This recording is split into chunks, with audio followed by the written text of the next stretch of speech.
Okay.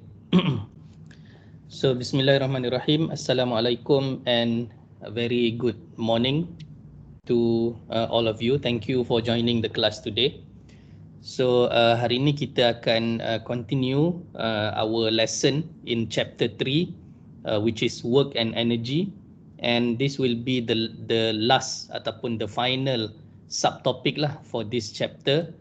We will discuss about the conservation of energy. Okay, maybe some of you have watched the videos that I have shared. Okay, cuma dalam video itu mungkin ada sedikit perbezaan dengan apa yang saya akan tunjukkan hari ini. So I want you to pay attention. Okay, so this final subtopic is the conservation of energy. And basically in previous lesson we have learned about the principle of work and energy. Okay, so I hope you remember lah about the principle of work and energy. It is given by this equation right here. Okay, dia ada T1 which is the initial kinetic energy plus the total work done. Okay, summation ni bermaksud total. U1 hingga 2 is the total work done to move an object or a particle from position 1 to position 2, and then is equal to the final kinetic energy T2. So this is the principle of work and energy that we have learned before. So under the total work done ini ada beberapa jenis work done lah. Under work done here,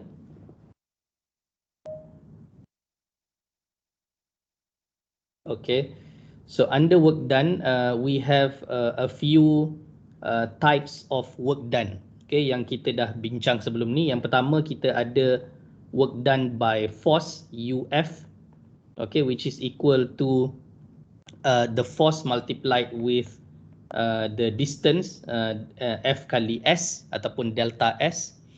And then number 2 kita dah belajar tentang work done by weight. Okay, work done by weight which is minus W minus the weight multiply with delta Y. Delta Y is change of height, perubahan ketinggian. Okay, and then we learn about the work done by spring. Okay, so U S is equal to minus 1 over 2 times K times S2 square minus S1 square. Okay, so ini tiga jenis work done yang kita telah cover dalam kelas yang sebelum ni. Okay, so in this lesson, in this subtopic conservation of energy, we are talking about conservative forces. So apa maksud conservative forces? Ialah conservative force ini ialah force with the property that the work done in moving a particle between 2 points is independent of taken path. Apa maksud dia? Maksud dia, let's look at this figure here. Hello, boleh dengar suara saya? Boleh, Sir. Boleh, sekejap saya ada problem dengan connection ni jap.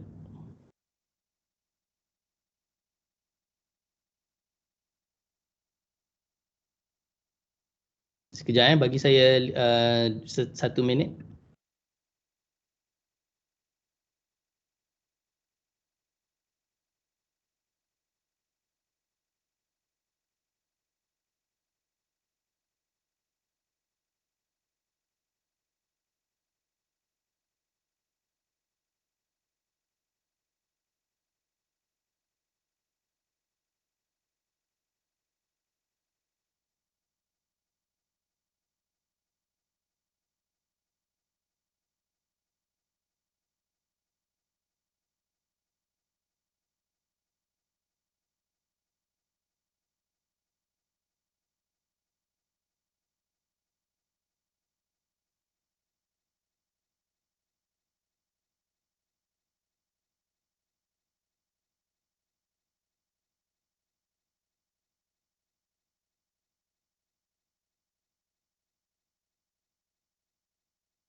Okey, sekarang boleh nampak balik saya punya skrin.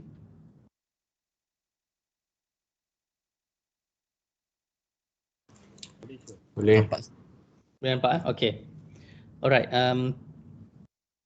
Okay, so let's continue. Saya ini sedang explain tentang conservative force. Apa maksud conservative force? Ialah force yang force yang mana bila kita nak calculate work done, dia tidak bergantung kepada path yang dia lalu. Okay, for example, let's take work done by weight. Okay, ini work done by weight. So let's say pada position yang pertama, okay, let's say this is position number 1 dekat sini. Okay, and then the particle has moved to position number 2, dia naik ke atas. Tapi dia naik bukan simply naik straight line macam ni, tapi dia naik dia bergerak pada garisan yang berwarna biru. So dia turun bawah, lepas tu dia naik sini, and then dia pergi ke kiri, and then dia pergi kanan, barulah dia sampai ke position yang kedua. Tapi apabila kita nak calculate work done by weight, which is UW, UW sama dengan minus W times delta Y. Delta Y yang kita consider ialah this one, the green coloured line. This will be delta Y. So kita tak ambil kira movement of the particle going down, going to the right, going to the left, and go up here. Kita tak calculate all this. What is important to us is apa daripada position pertama ke position yang kedua, what is the change of height. So this is the only parameter yang kita consider.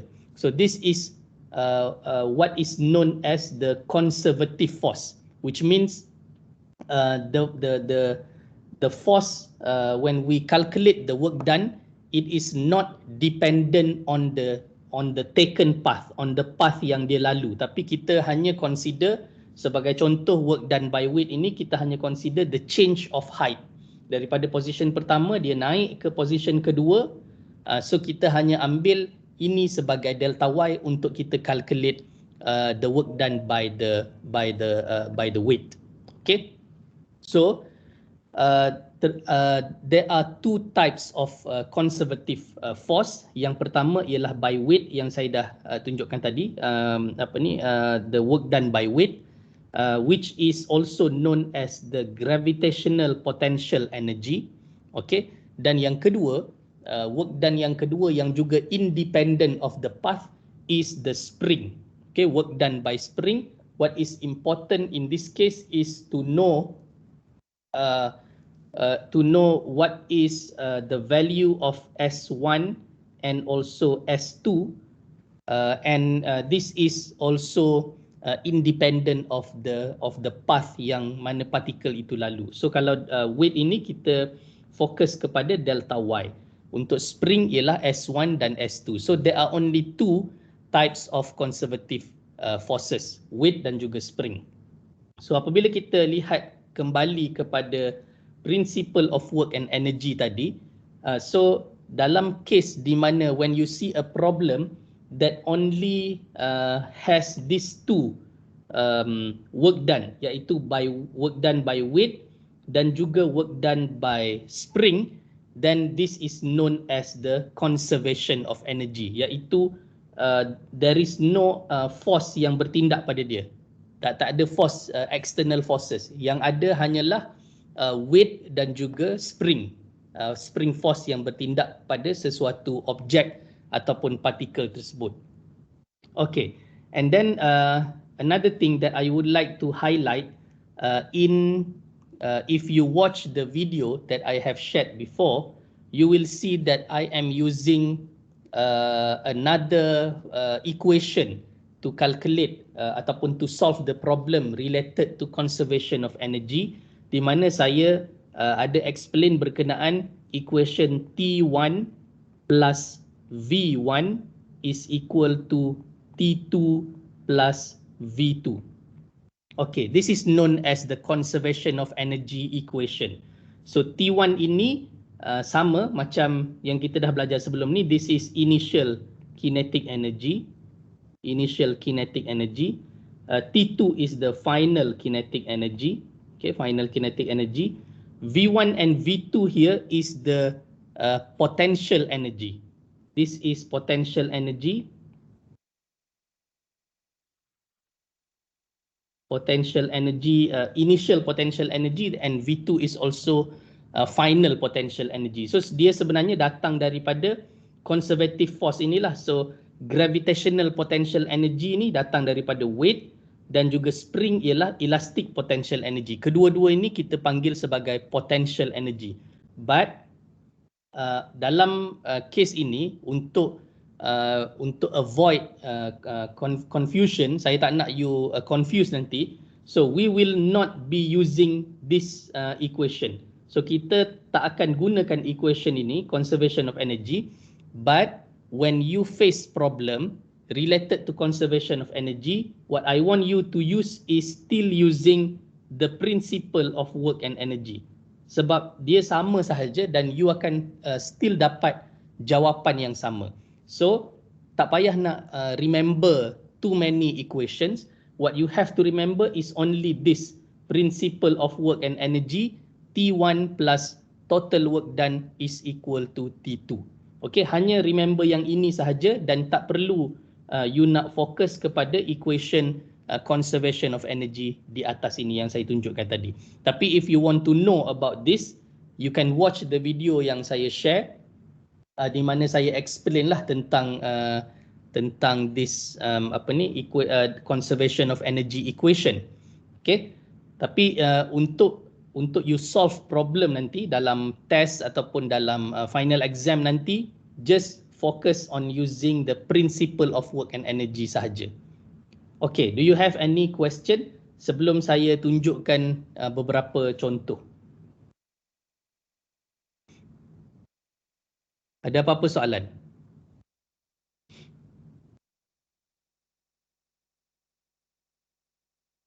Okay, if there is no question, let's try to solve one problem. Okay, let me get my calculator first. Okay, so let's read the question. The 2 kg pendulum bob is released from rest when it is at A. Okay, determine the speed of the bob and the tension in the cord when the bob passes through its lowest position B. Okay, so apabila kita baca soalan ini, kita tahu bahawa dia position yang pertama ialah position di A. This is the first position. Okay, and then the pendulum is released from A so that it move. The pendulum bila dia dah release, dia akan move ke bawah ni lah. Dia akan rotate, dia akan move ke bawah sehingga dia sampai ke position B. So this will be the second position. Okay, position yang kedua. Okay, and then from the question, we see that the bob is released from rest.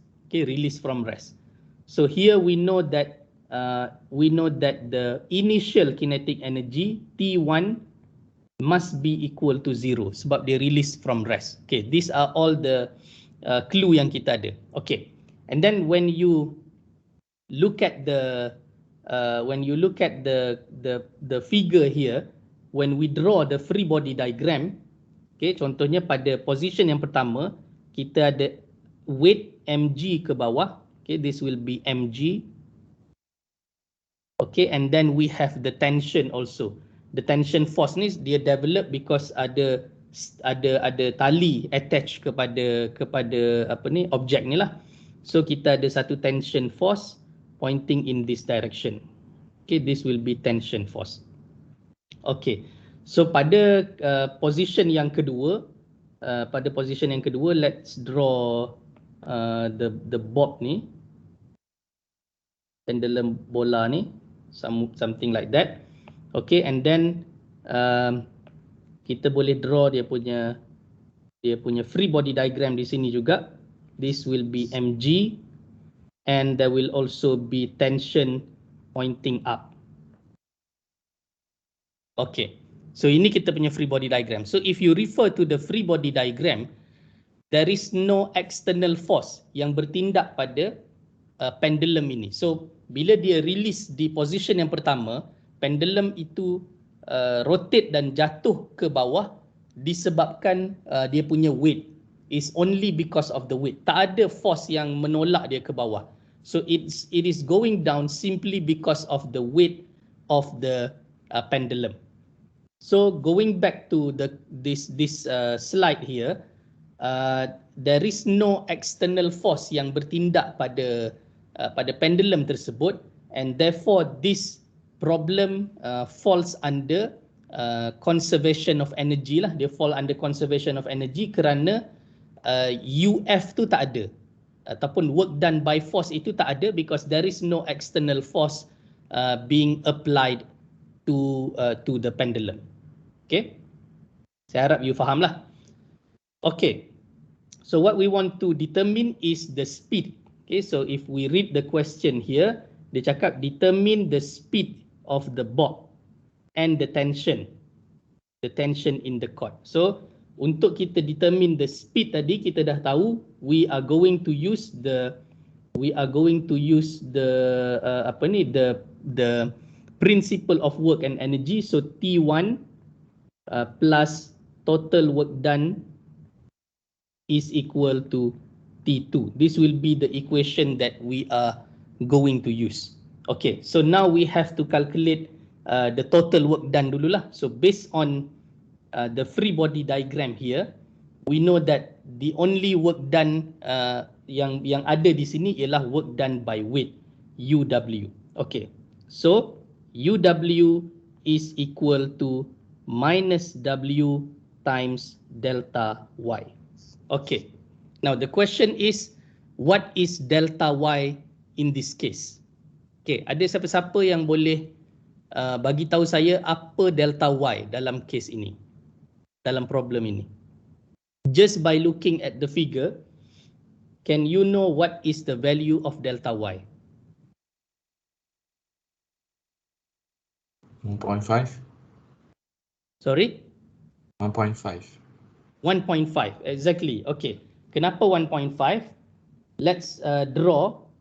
So dia ketinggian asal ialah di position yang pertama. So if I highlight here, this is the first position of the pendulum, of the pendulum, okay, and then pendulum ini turun ke position yang kedua pada B di bawah ini.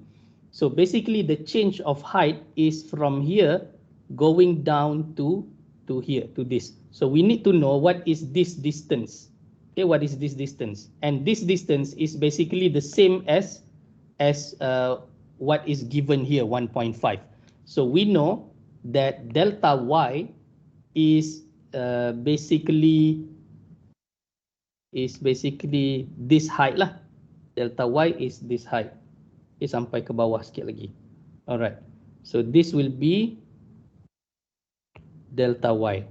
Okay, delta Y. And delta Y is going down. This is important also sebab bila delta Y itu turun ke bawah, so the value will be negative. Okay, so delta Y kita tahu sama dengan 1.5 meter. Okay, dan kita boleh key in dalam equation yang kita ada ni lah. So pendulum is 2 kg. So dia akan jadi minus 2 times 9.81. Okay, W ini ialah M kali G. M is the mass, G is the gravitational acceleration, which is equal to 9.81.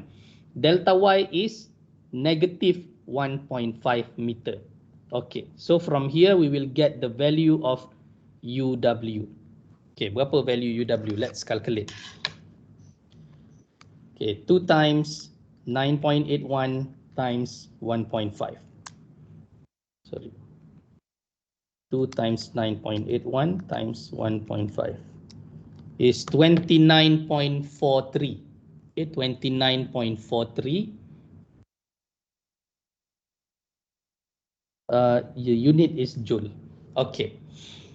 So ini sahaja work done yang kita ada, because dia tak ada lagi force yang lain. Dia hanya ada work done by weight sahaja. Okay, tension tidak membuat sebarang kerja. Okay, because the motion is not in the tension punya direction lah. Okay, so T1 kita dah calculate is equal to 0. So now what we need to do is to calculate T2. Okay, T2 is equal to kinetic energy, remember 1/2 times mass times V square, which is now V2 lah, V2 square. This is what we want to find. Okay, so 1/2 times 2. So here is equal to 1/2 times 2 times V2 square. So basically T2 is equal to V2 square. T2 is equal to V2 square. T1 is equal to 0.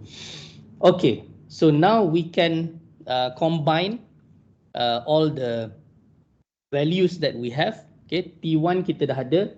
T1 is equal to 0. Okay, so now going back to the principle of work and energy lah. T1 is equal to 0 plus the work done 29.43, okay, equal to V2 square. Okay, so from here we will get the value of V2, which is the square root of this is equal to 5.425. Okay, 5.425 meter per second. Okay, so kita dah dapat the speed of the bob at position B ataupun at position number 2. Okay, ada apa-apa soalan about this? Do you have any question? How to find the speed of the bob? Tak ada soalan? Sir. Yes. Dia, kalau conservation energy ni dia salah satu ke dia kena ada dua-dua? Maknanya dia work done by weight and work done by spring. Dia salah satu. Dia boleh ada salah satu ataupun dia boleh ada dua-dua pun boleh. Tapi dia tak ada work done by force lain. Contoh kalau dalam kelas yang sebelum ni macam ada satu kotak ada force katakan P sama dengan 100 Newton tolak kotak tersebut. So itu force itu bukan conservative force. So kalau ada force yang lain, force luaran yang bertindak pada objek tersebut, yang menolak objek ataupun menarik objek, yang itu dia tidak berada di bawah conservation of energy. Yang tu dia subtopik sebelum ni lah. So sekarang di bawah conservation of energy basically tak ada force luaran yang bertindak. Yang ada hanyalah sama ada weight ataupun spring ataupun kedua-duanya sekali, weight dan spring. Boleh faham? Okay. Yeah. Alright, so ada satu lagi bahagian dalam soalan ini that we have to solve, which is to find the tension. Kalau tengok kat sini dia kata find the tension. Okay, so sekarang ni macam mana kita nak find the tension pada position B? Dia kata find the tension at position B. So if we zoom in here, okay, zoom in kat sini lah. Basically kita nak cari tension pada position B, which is here lah, this tension here. So macam mana kita nak calculate? Okay, so bila kita untuk calculate tension pada position B, we have to go back to chapter 2. Okay, chapter 2 kita in chapter 2, if you still remember, in chapter 2 I will use red color. Okay, chapter 2 basically we talk about the F equals to MA. Okay, in chapter 2 F equals to MA, which is the Newton's second law of motion. Dalam kes ni, if you look at the motion of the pendulum, dia bergerak macam ni ke sini. Okay, dia punya motion ialah curvilinear motion. Okay, dia punya motion ialah curvilinear motion. So bila curvilinear motion, what we need to use is the normal and tangential component. Normal and tangential component. Okay, kalau tak ingat, please go back and refer kepada chapter 2 lah. So normal and tangential component ini kita ada Ft dan juga Fn. Okey, tadi velocity V2 yang kita cari ini, what will be ke arah mana? V2 ini akan bertindak ke arah mana? Kalau saya zoom in pada position B ini, siapa-siapa boleh tak tolong bagi tahu saya ke arah mana velocity ini bertindak? Remember tak dalam chapter 2 dulu ataupun dalam chapter 1 pun kita dah bagi tahu untuk curvilinear motion velocity is always apa? Siapa yang masih ingat? I have repeated this quite some time juga dalam kelas. Untuk curvilinear motion, velocity is always tangent to the path. Okay, velocity is always tangent to the path. Jadi dalam case ni, arah mana velocity itu, in which direction is the velocity V2 ini? Kalau kita nak lukis velocity pada position yang kedua. Ada siapa-siapa yang boleh bantu saya untuk tunjuk ke arah mana velocity ini bertindak? Anyone?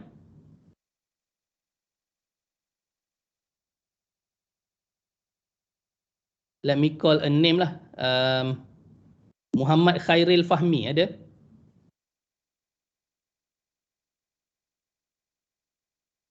Khairil Fahmi ada? Ada, sir. Okey. Boleh you bagi tahu saya dekat position B ni ataupun dekat position kedua ni, velocity dia ke arah mana? Ke arah x-axis. Ke arah x-axis, okey. X-axis tu kiri atau kanan lah. So dia ke arah kanan ke arah kiri? Ke arah kanan. Okay, very good. So dalam pada position B, velocity ialah bertindak ke sini. Okay, saya lukis besar sikit supaya kita nampak. This will be the direction of the velocity. This is the direction V2 yang kita calculate tadi. Okay, kalau pada position yang pertama, kalau tangent kepada path. Path ni yang mana? Path ni yang ni lah. Yang dia buat garisan melengkung ni. This is the path. Path ni ialah jalan yang objek ni travel. Okay, this is the path yang objek tu travel. So mula-mula objek tu berada di sini. Kemudian dia pergi ke sini. Kemudian dia pergi ke sini. Dia pergi sini. Dia pergi sini. Ini pergerakan dia lah. Ini path dia sampailah sehingga dia arrive di position kedua iaitu point B. Okey. So tadi kita dah lukis pada position B, velocity dia ialah ke kanan seperti yang saya dah lukis. Okey, pada position yang pertama di sini. Okey, saya nak tahu di sini ke arah mana velocity dia. Let me call Muhammad Haziq Aiman. Ada? Haziq Aiman ada?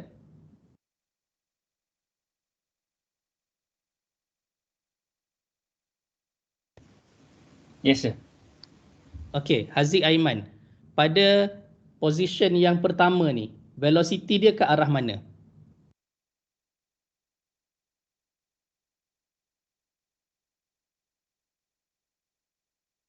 Boleh bagi tahu saya?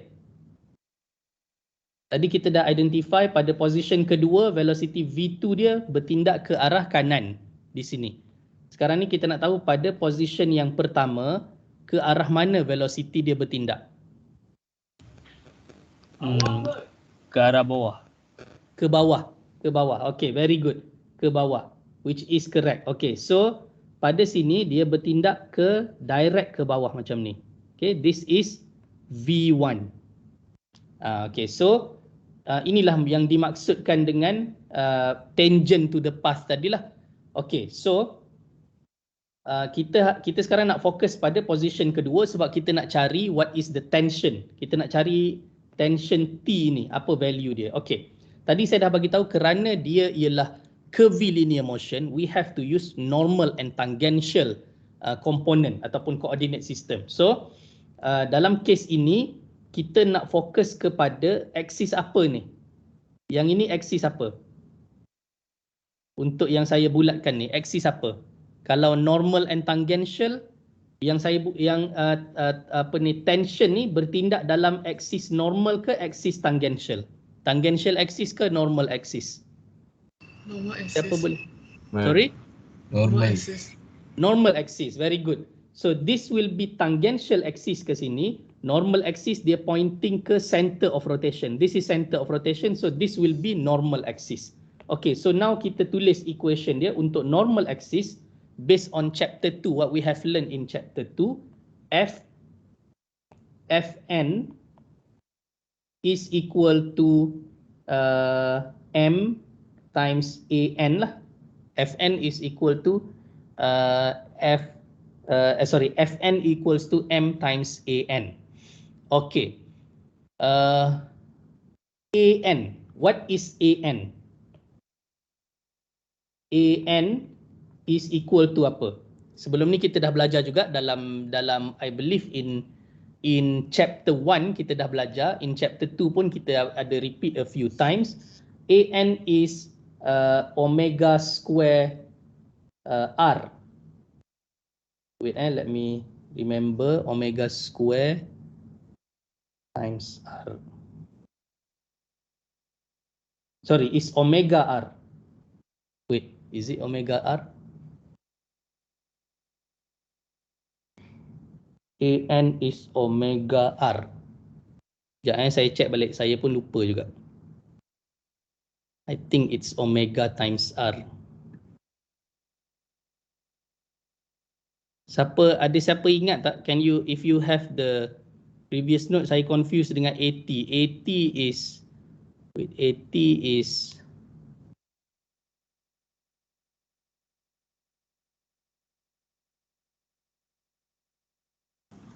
V square over rho.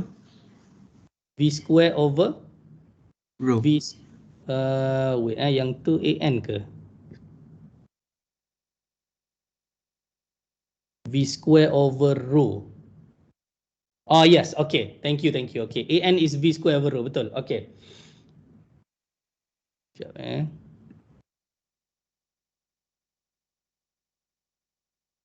Okay. So An is V square over rho. Thank you for siapa yang bantu saya tadi. V square over rho. Okay.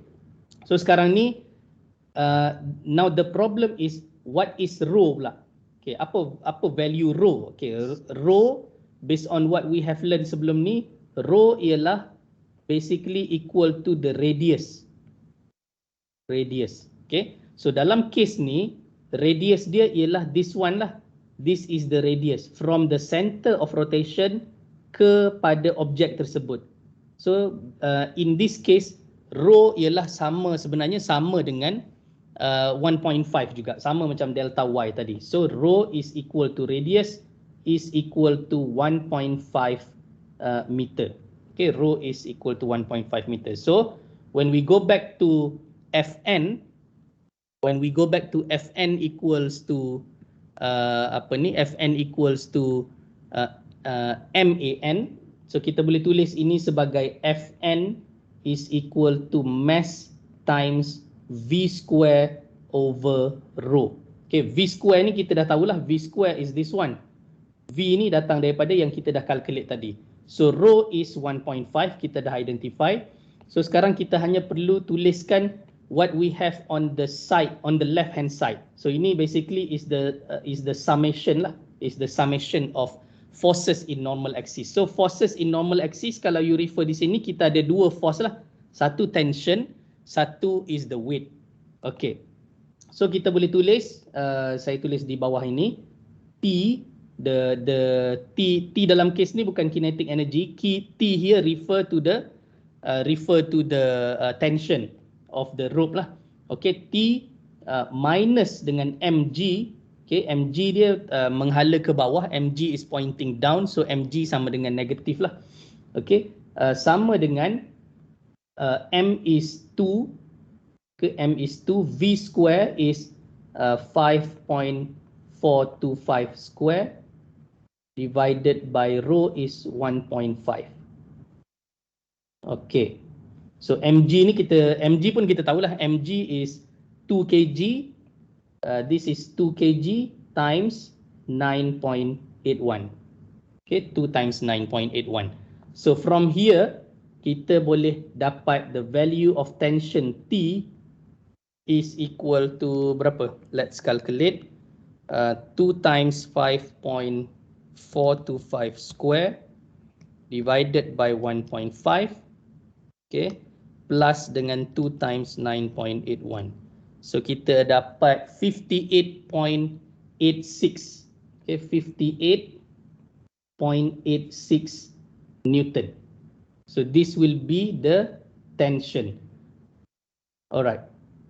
Do you have any question? So basically, apa yang saya telah tunjukkan ini, untuk bahagian pertama, we use the principle of work and energy. Mula-mula kita calculate the work done by the weight, and then we identify the initial kinetic energy, and then the final kinetic energy T2.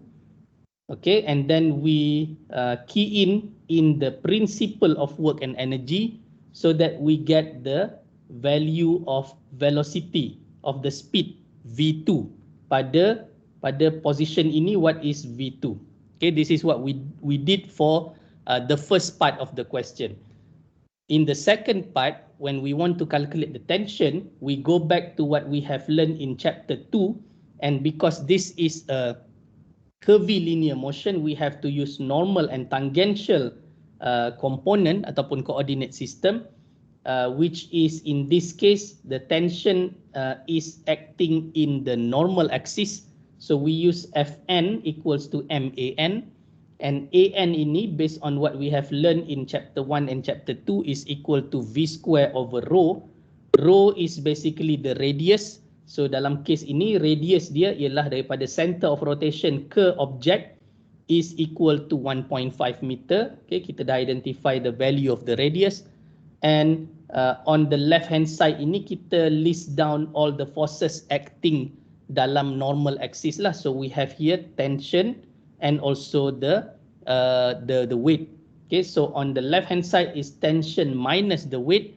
On the right hand side is mv square over rho. So this is mv square over rho, and finally we get the value of tension.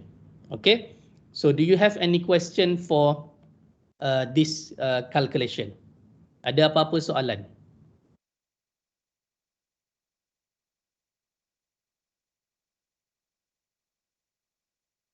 Okay, kalau tak ada apa-apa soalan, I will try to calculate this example, one last example. Yang ini saya ada tunjukkan dalam video yang saya share, but in that video I calculated using the using this one lah, using the equation of conservation of energy. And in this example, I would like to share how we can calculate this problem using the principle of work and energy, so that you don't have to remember too many equations. Okay, let's try to do this in 20 minutes if we can. So 2 kg package, okay, ada package di sini 2 kg, lift the conveyor belt with a speed of VA 1 meter per second. Okay, sekarang ni ini interesting sebab sebelum ni kita belajar banyak example. Dia cakap release from rest. So bila release from rest, kita tahu T1 sama dengan kosong.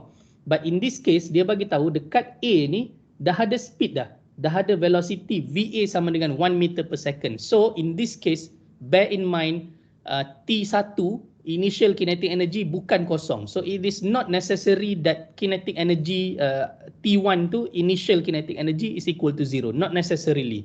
It can also be pada awal tu dia dah ada speed, macam contoh inilah. Slide down the smooth ramp.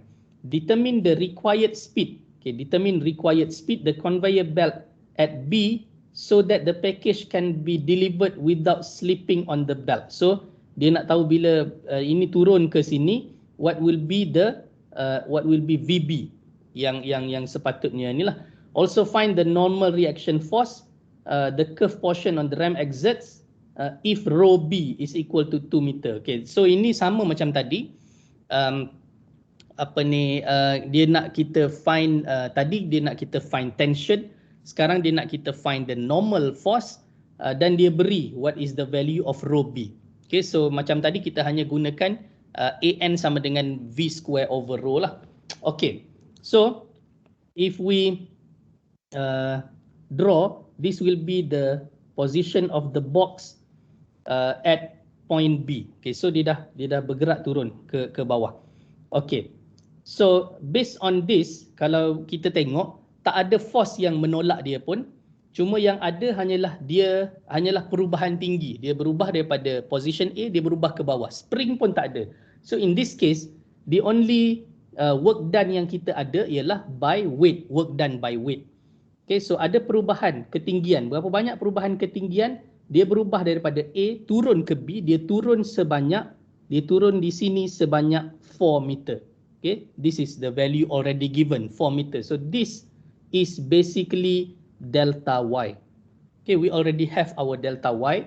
So you can straight away calculate UW is equal to minus W times delta Y, which is equal to minus 2 kg, right? 2 kg package. Okay, minus 2 times 9.81 times delta Y is minus 4. Kenapa minus? Because dia turun ke bawah. Daripada atas dia turun bawah, so minus 4.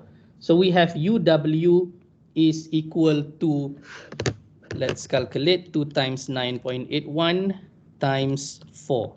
So 78.48. So here 78.48 joule. Okay, this is UW. Okay.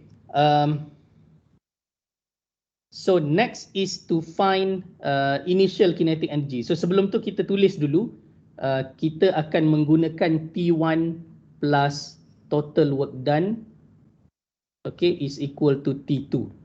Okay, so what we need to know now is what is T1. So dia kata di sini, leave conveyor belt at A with a speed of VA sama dengan 1 meter per second. So speed initially sudah ada. So T1 is not equal to 0, but it is equal to 1/2 mVA square lah. Sebab A is the position 1 dia ialah pada A. So this is position 1, this is position number 2. Okay, so 1/2 mVA square. We already have the value, so kita key in sahajalah 1/2 times 2. VA is, what was the value? 1 meter per second. So 1 square lah. Okay, so kita dapat T1 is equal to 1 lah. 1 meter, 1 joule. Sorry, 1 joule. This is the unit for kinetic energy. Okay. So now what we need to find is what is T2. Okay, what is T2? So T2 is basically is equal to 1/2 m times VB lah in this case, because position 2 is at point B, so VB square. Okay, sama dengan 1/2 times 2 kg times VB square. So this will be T2 equals to VB square. Okay, so basically kita dah ada UW, kita dah ada T1, kita dah ada T2. Okay, so these three values that we have, we can take this and put in the principle of work and energy. Okay, so mari kita gantikan. T1 is 1 joule plus 78.48 is equal to VB square. So from here we can get the value of VB is the square root of 79.48, which is 8.915. Okay, 8.915 meter per second. So this is the velocity. So kita dah menjawab soalan yang pertama lah, determine the speed, the required speed. So we have answered the first part of the question. Sekarang kita pergi kepada find the normal reaction. Okay. Untuk find normal reaction, let's zoom in to position 2. Okay. Pada position 2 ini kita lukis free body diagram dia macam mana. So free body diagram untuk objek ini, kita tahu dia ada mg weight ke bawah. Okay, this will be mg ataupun weight, dan sebab dia ada contact dengan platform itu, so dia akan juga ada normal force. Inilah yang kita nak cari, normal force yang saya selalu tulis sebagai NA. Okay, this is normal force ataupun NB lah dalam case ni sebab dia point B. Whatever yang you nak guna tu tak ada masalah. Okay, so kita nak cari NA. So again, ini pun masih lagi, if you look at the motion, dia masih lagi ialah curvilinear motion. Dia bergerak pada curve. So it's a curvilinear motion. Then we have to use the equation sama macam tadi lah. We have to use the sum of Fn sama dengan MAN, and kita tahu AN sama dengan V square over rho, so sama dengan M kali V square over rho. Okay, so kenapa Fn? Sebab we know that the velocity bila dia curvilinear motion, velocity VB ni mesti bertindak ke kanan lah. This will be the VB. Okay, this will be VB. Alright, so this is the tangential axis. Okay, this is tangential axis, and in this axis, this will be the normal axis. Alright, so what we are looking at here, mg dan juga na ialah berada dalam normal axis. So that's why we draw ataupun kita menggunakan equation untuk normal axis. Okay, so on the left hand side is the forces yang bertindak dalam normal axis. Okay, saya zoom in sikit. So we have in the left hand side is the Na positive. Na positif yang kita tak tahulah Na. Tolak mg sama dengan M ialah 2, V square ialah yang kita dah dapat ni 8.915 square divided by rho. Rho is given here in the question. Rho B is 2 meter. So kita tuliskan di bawah ini 2 meter. Okay, and mg ni pun kita dah tahulah, M is 2, G is 9.81. Okay, so from here kita terus boleh dapat what is the value of Na. Okay, ini hilang. So it's 8.915 square plus 2 times 9.81. It is 99.1. 99.1 Newton. So this is the value of Na. Alright. So basically sama macam yang saya tunjukkan dalam contoh sebelum ini. Untuk bahagian yang pertama, the first part of the question, when we want to calculate the speed here, we use the principle of work and energy. This is the principle of work and energy. Start by calculating the work done by the weight. Okay, and then followed by the initial kinetic energy. Dalam case ini, initial kinetic energy dia bukan zero because it does not say start from rest, tapi dia bagi tahu pada awal speed dah ada equal to 1 meter per second, and then we calculated T2, okay, yang kita tak tahu value VB, and then when we have all this, we key in the principle of work and energy to get the value of VB. And then the second part of the question, when we want to calculate normal reaction force, kita draw free body diagram yang ini. Okay, kita draw free body diagram, and we know that this is a curvilinear motion, dia motion pada curve. So we have to use Fn equals to Man, which is equal to mv square over rho. Rho is given in the question, and finally we can get the value of Na equals to 99.1 Newton. Okay, so itu sahaja yang saya nak tunjukkan pada hari ini. Do you have any question? You have any question on what I have shown today. Saya belum sempat untuk tunjukkan contoh calculation dengan spring. Maybe I will show it on Wednesday. Sebelum kita mula dengan quiz tu, maybe I will show 2 more examples of this type of question yang menggunakan spring. Okay, do you have any question so far on what we have learned?